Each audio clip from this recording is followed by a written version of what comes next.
quand je mets la clé dans la serrure de n'importe laquelle de mes motos, j'ai une forme de force de me dire si je veux, je peux aller où je veux. Et je trouve ça tellement grisant et puissant. Cette bouffée de dire mais si je veux, je pourrais aller à Vladivostok là. Aujourd'hui, dans mon micro, une femme éprise de liberté, Mélusine Malander.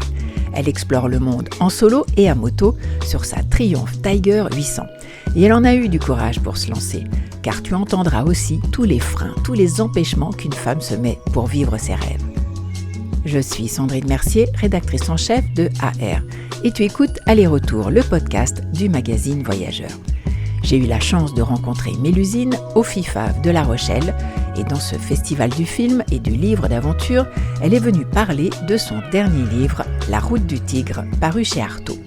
Elle va nous raconter les 28 000 kilomètres qu'elle a parcourus entre l'Indonésie et l'Iran, en passant par le Myanmar, le Bangladesh et le Pakistan.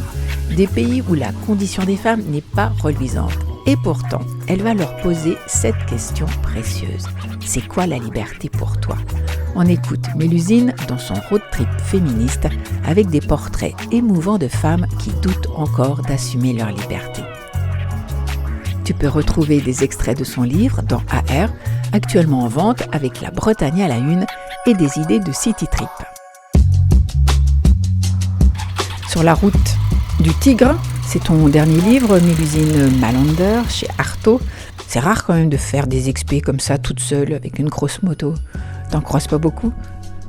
Oui, il y a peu de femmes à moto qui voyagent seules. En tout cas, on n'est pas nombreuses à en parler. Donc c'est plutôt une question ensuite de place pour pouvoir partager ce type d'expérience qui manque. Mais elles sont sur le terrain. La route du tigre, c'est qui ce tigre ?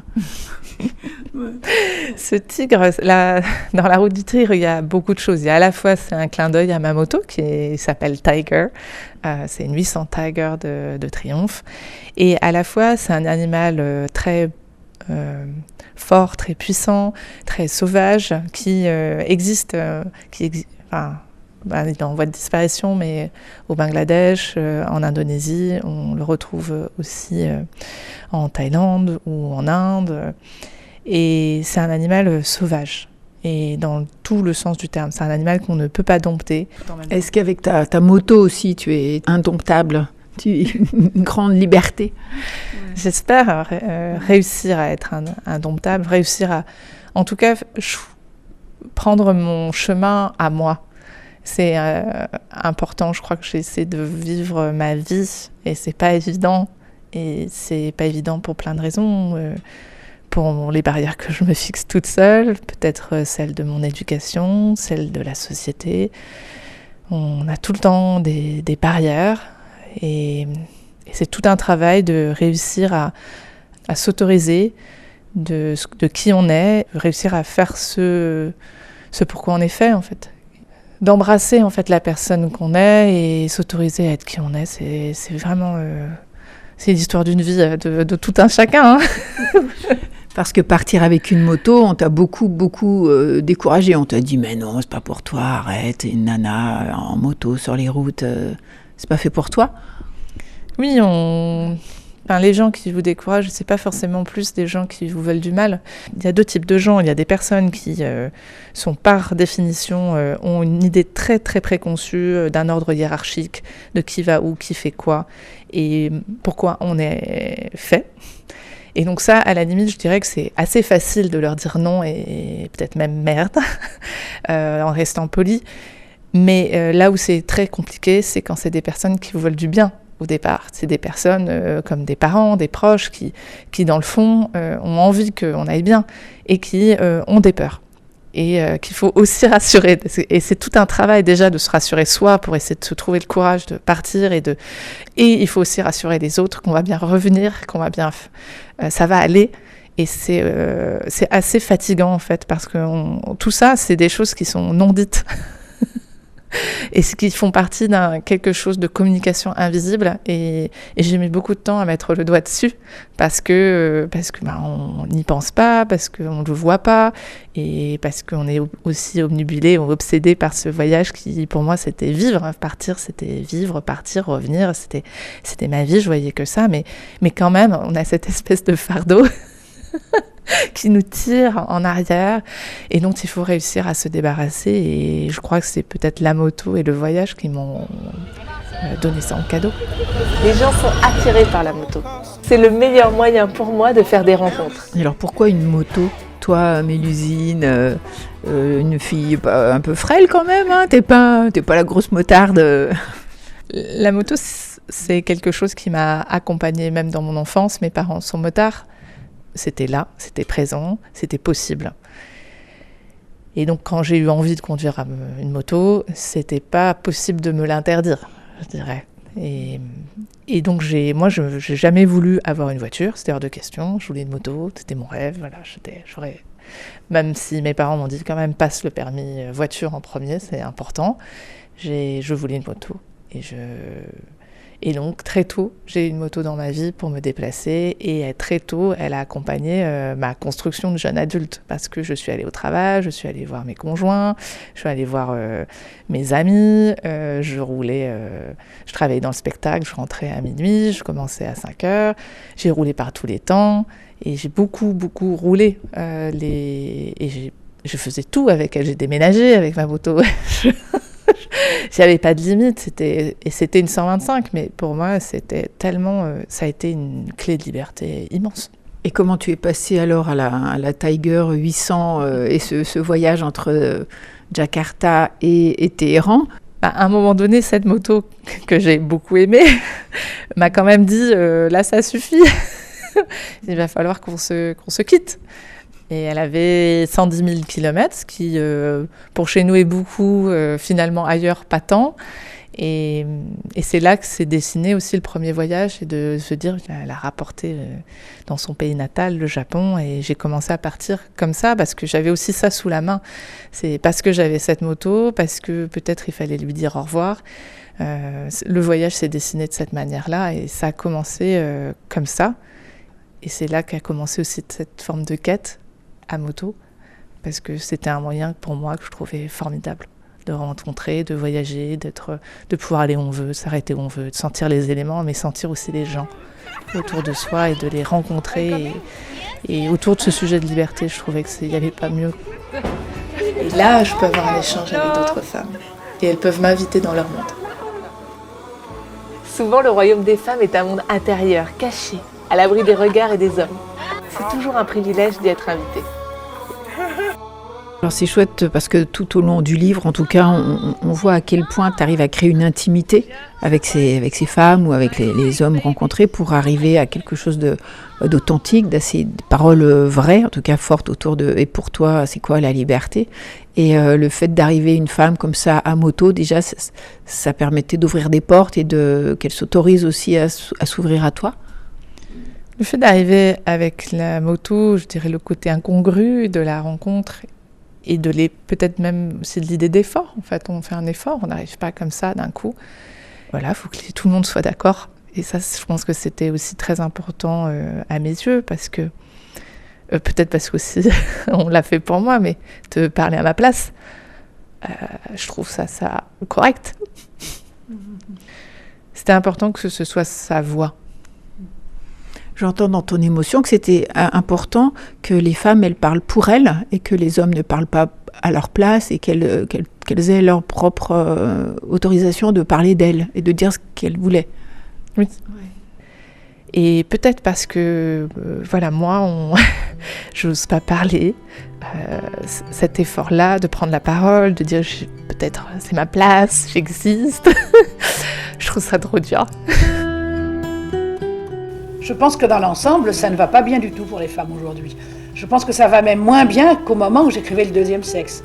Parce que quand j'écrivais Le Deuxième Sexe, j'avais un vif espoir que la condition des femmes allait profondément changer.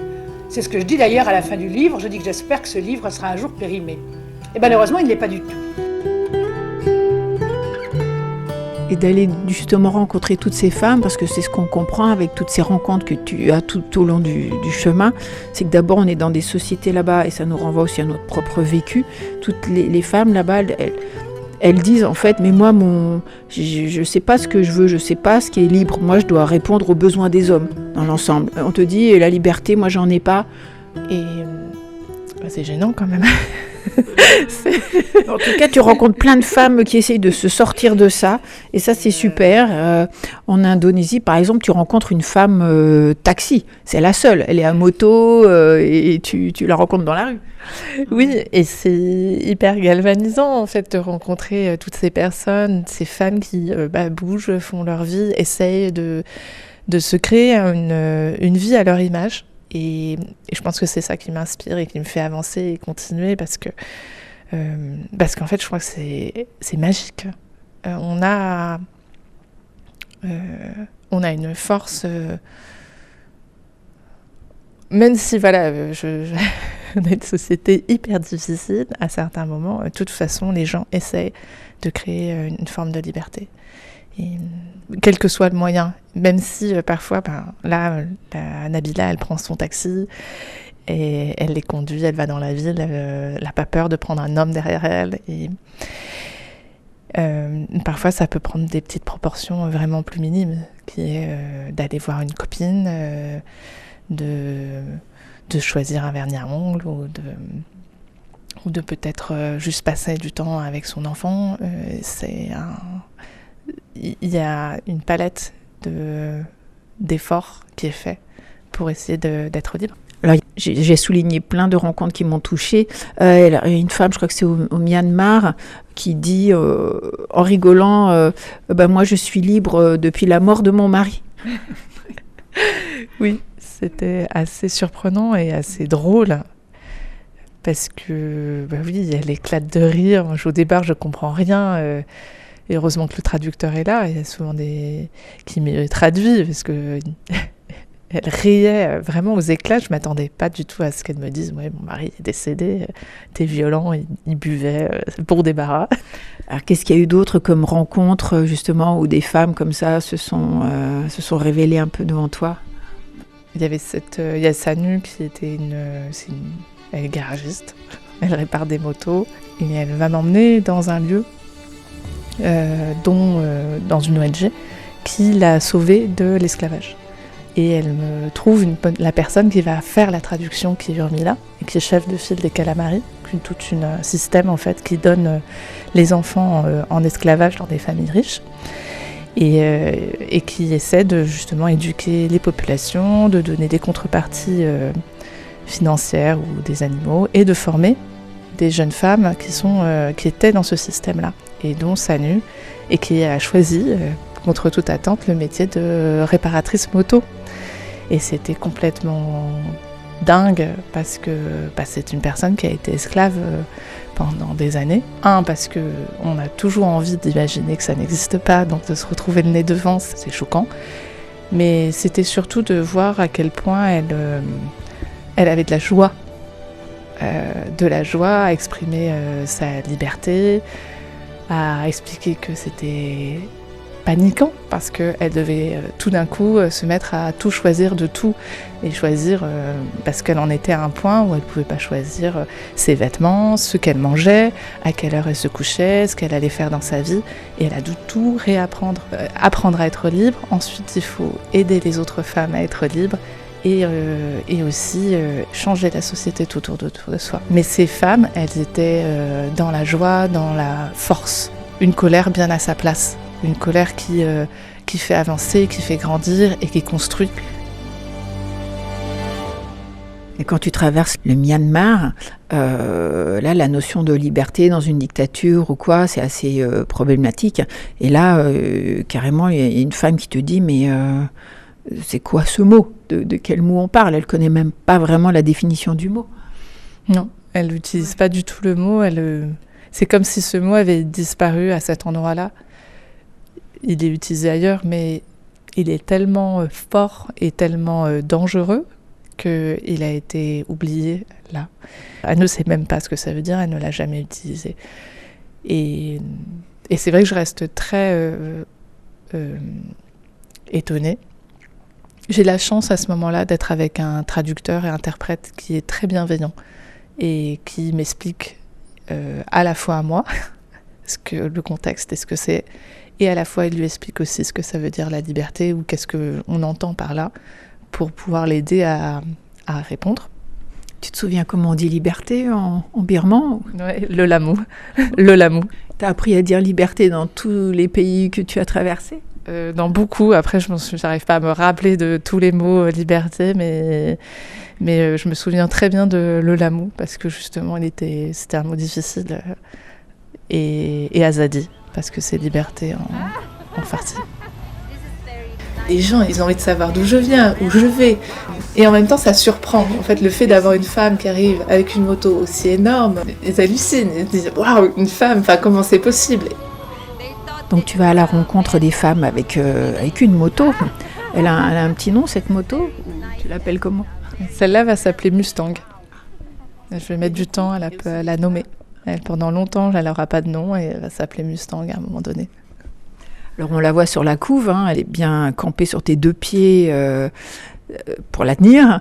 Et il y a quand même un grand barda derrière sur les côtés. Tu peux nous raconter comment tu t'organises sur la moto? La moto, voyager au long cours à moto, ça veut dire des affaires pour elle et des affaires pour moi. Si on veut être en autonomie, donc il faut une tente, très chaud, tout ce qu'il faut pour camper, mais il faut aussi tout ce qu'il faut pour l'entretenir elle, et au cas où elle aurait des petits pépins de santé. Et après, moi j'ai tout mon matériel aussi de vidéo pour pouvoir capter et faire les films. Et à la fin, oui, il y a un petit peu des surplus en fonction de là où je vais, s'il faut plus de nourriture, plus d'eau, plus d'essence. Voilà, ça se compose comme ça. Donc j'ai à peu près 70 kilos de matériel en moyenne. Et la moto, elle pèse combien? Et la moto pèse 210 kilos. Donc t'es pas loin de 350 kilos à tenir la moto. Ouais, c'est une belle bête. Mais on est une bonne équipe. Et quand elle tombe, qu'est-ce qui se passe? Et quand elle tombe, je pleure. Parce que ça peut faire mal, mais surtout c'est très long. Il faut que j'enlève tous les bagages. Enfin, c'est assez compliqué parce qu'évidemment, si elle tombe jamais dans une route plate, facile. C'est forcément dans un trou, dans de la boue, dans quelque chose qui est compliqué ou du sable. Mais bon, on y arrive quand même. Et étrangement, et je pense que ça c'est la magie des voyages, c'est que j'ai eu toujours beaucoup d'aide à chaque fois que je suis tombée. Et quand tu roules avec ta moto et que tu traverses ces villages, ces paysages ou quoi, et que tu t'arrêtes et que les gens viennent à toi, parce que les gens viennent beaucoup à toi pour rencontrer qui est le motard. Ils pensent d'abord que c'est un mec et après, quand ils te découvrent, qu'est-ce qui se passe? Après, ils découvrent que je suis une femme et après, ils se demandent pourquoi je suis seule. Où sont les autres? Ils n'imaginent pas, que je sois une motarde et ensuite, ils ne peuvent pas imaginer que je sois seule à voyager. Donc il faut expliquer que je suis toute seule, d'où je viens, ce que je viens faire là, entre guillemets, de partir à l'aventure, mais que je suis là que momentanément. Et puis de temps en temps, il faut les rassurer, parce qu'ils peuvent se dire, la pauvre, elle est perdue. Enfin, cette solitude, je crois que c'est plutôt une chance et une opportunité, justement de disponibilité, de rencontre et de pouvoir prendre le temps. Cette solitude dont tu parles, en fait, il y a peut-être certains pays, en tout cas comme le Bangladesh, où là, pour le coup, t'es pas seul du tout. Dès que tu te poses, t'as des centaines de gars, surtout, qui viennent autour de toi. Tu peux même pas manger tranquillement. T'es sous leur regard, leurs questions. Ouais, au Bangladesh, c'était très très intense parce qu'il y avait beaucoup de monde dans la rue. Beaucoup de monde dans la rue parce que justement l'espace public est peu pratiqué par les femmes. Donc j'avais beaucoup d'hommes. Au départ, mes parents me disaient, j'envoyais des photos pour dire je suis au Bangladesh. Et ils étaient là, mais il n'y a que des hommes. Elles sont où les femmes? Mais t'es toute seule avec tous ces hommes dehors. Et ils commençaient un peu à s'inquiéter alors que en fait c'est juste des personnes très curieuses. Et que comme l'espace est réservé aux hommes, on voit très peu de femmes. Et là, l'avantage d'être une femme à ce moment-là, c'est qu'il y a certaines femmes qui alors se permettent de venir vers la moto et de me demander ce que je fais là. Et alors que probablement, si c'était un homme au guidon, elle se permettrait moins. Et après, il faut réussir à naviguer sur cette masse humaine très constante. Mais après, même dans les intérieurs, ça m'est arrivé à certains moments d'être invitée chez des gens. Et c'est hyper...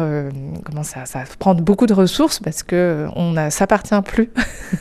Et c'est des femmes qui vont ouvrir les sacs pour regarder ce qu'il y a dedans, la trousse de toilette, en rigolant, ou gratter à la tente pour savoir si tout va bien, mais toutes les 3 heures, ou essayer les tapis de sol. Enfin, ça, en tout cas, voilà, il faut passer par un espèce de moment où on se dit, bon, alors là, ok... on partage tout. Et puis à un moment donné, peut-être que quand tout le monde aura bien compris qui je suis, je pourrais récupérer un petit peu de temps à moi. Cette question complexe, tendance, qu'est-ce que c'est être riche ? Parce que la moto, en arrivant aussi dans ces pays, souvent c'est quand même associé à l'homme et c'est souvent réservé aux riches quand même dans les pays que tu traverses. Oui, c'est peut-être la seule chose qui était pour moi un peu gênante. C'est d'arriver avec un modèle qui est extrêmement coûteux là-bas. En Indonésie, la moto avec laquelle j'ai voyagé, la Tiger 800, c'est un modèle qui coûte à peu près 30 000 € là-bas. Parce que les taxes, elles sont tellement chères que l'importation de ce genre de véhicule fait que le véhicule qui pourrait coûter déjà 12 000 € chez nous devient 35 000 € là-bas. Et 35 000 € comme dans un pays comme l'Indonésie, où le SMIC, il n'est pas comme chez nous, c'est juste inabordable. C'est vraiment pour des ultra riches. Et j'avoue, je ne suis pas du tout à l'aise avec ça. Déjà parce que je ne fais pas partie de cette catégorie de personnes, que je ne voyage pas comme cette catégorie de personnes, et que aussi c'est pareil, difficile d'expliquer, bah oui, je suis en tente parce que je n'ai pas de sous. Alors que, clairement, quelqu'un qui... j'ai une moto qui vaut très cher. Donc pourquoi cette personne veut camper absolument dans un jardin parce qu'elle te dit qu'elle n'a pas trop les moyens, qu'elle doit faire attention. C'est complètement aberrant, en fait. Et je la comprends complètement. Mais en fait, c'est le cas. Et puis tout est comme ça, parce que j'ai une caméra, j'ai ça. Et ça amène aussi des conversations très délicates où je ne parle jamais du prix des choses. Parce que c'est complètement incompréhensible, souvent dans certains endroits, parce que les prix ne sont pas les mêmes, le contexte, etc. Une image qui restera avec toi, qui t'accompagnera tout le temps, dans toute ta vie, quand tu fermes les yeux, des fois où elle te revient en tête. Je sais pas, je pense que c'est pas forcément En fait, je crois que ce qui m'accompagne toujours et c'est que quand je mets la clé dans la serrure de n'importe laquelle de mes motos, j'ai une forme de force de me dire si je veux, je peux aller où je veux. Et je trouve ça tellement grisant et tellement puissant de se sentir, d'avoir ce pouvoir-là. Et je pense que c'est juste ça, en fait, cette idée, cette bouffée de dire mais si je veux, je pourrais aller à Vladivostok, là. J'ai une dernière question. Si Malander, c'était un mot commun, quelle définition tu lui donnerais ? Un ou une Malander. Ce serait quoi une Malander ? Une motarde. Mais une motarde dans le sens positif du terme, de prendre sa vie en main, en fait de conduire sa vie. Je pense que derrière ce mot. Pas juste prendre une moto, c'est plus conduire sa vie. Et j'aime bien dans motarde. Motarde, ça veut dire ça, parce que c'est un effort en fait. De se dépasser pour prendre son permis, prendre une moto, c'est un truc. Et donc, et je crois qu'il y a derrière chaque motard cette idée de conduire sa vie. Donc c'est bien, ça me plairait bien ça. Ce serait vraiment un compliment. Est-ce que je serai une Malander un jour ? J'adore. Tu vas créer un nouveau mot dans le dictionnaire. D'accord. Merci Mélusine, merci pour ce très beau livre, La route du tigre, paru chez Artaud. Et tu peux lire quelques bonnes feuilles dans le dernier AR, en kiosque actuellement, avec la couve sur la Bretagne, et c'est le numéro 72. Sinon, retrouve-nous sur le site ar-mag.fr, Insta, Facebook et dans les kiosques, bien sûr. Et pour ne rien rater de la série, aller-retour, abonne-toi sur Apple Podcast ou Castbox et laisse-nous un commentaire, une bonne note, ça fait toujours plaisir. Et on se retrouve aussi sur Spotify. À bientôt pour de nouvelles aventures.